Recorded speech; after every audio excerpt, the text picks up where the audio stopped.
Satan ou Lucifer n'existe pas. Yahvé n'existe pas. Jésus n'a jamais existé. La Bible n'est pas la parole de Dieu. L'enfer n'existe pas. Le Père Noël aussi. L'endoctrinement est réel. Qui suis-je pour représenter la parole de la grandissime énergie créatrice dans un livre? C'est un blasphème. La Bible est sacrée. Par qui? Quand? Où? Et nos parents qui ont été massacrés au nom de Jésus, quelles sont les démarches entreprises par le royaume des cieux pour rétablir la justice? Vous pouvez dormir aujourd'hui sans craindre l'enfer, ok?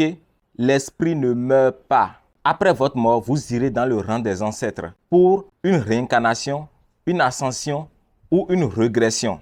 La régression, c'est la perte de l'identité. C'est elle qui devait être appelée enfer. Dans tous les cas, l'âme ne peut jamais brûler dans un feu. Le feu ne peut brûler le feu. Je n'ai pas de religion, c'est clair. J'ai ma culture et mes traditions.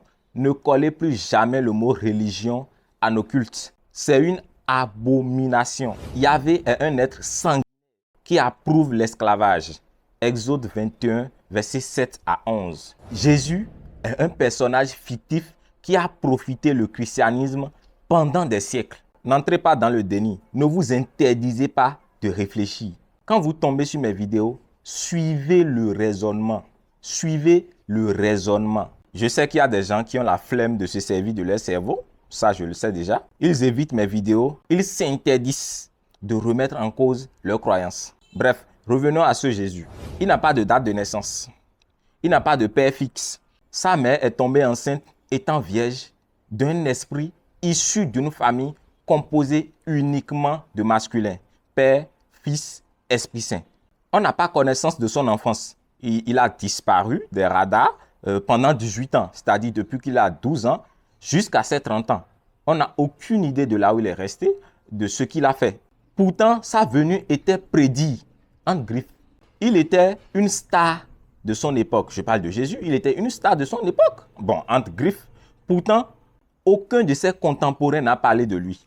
Aucun des écrivains, qui faisaient l'apologie des stars de cette époque n'a parlé de lui.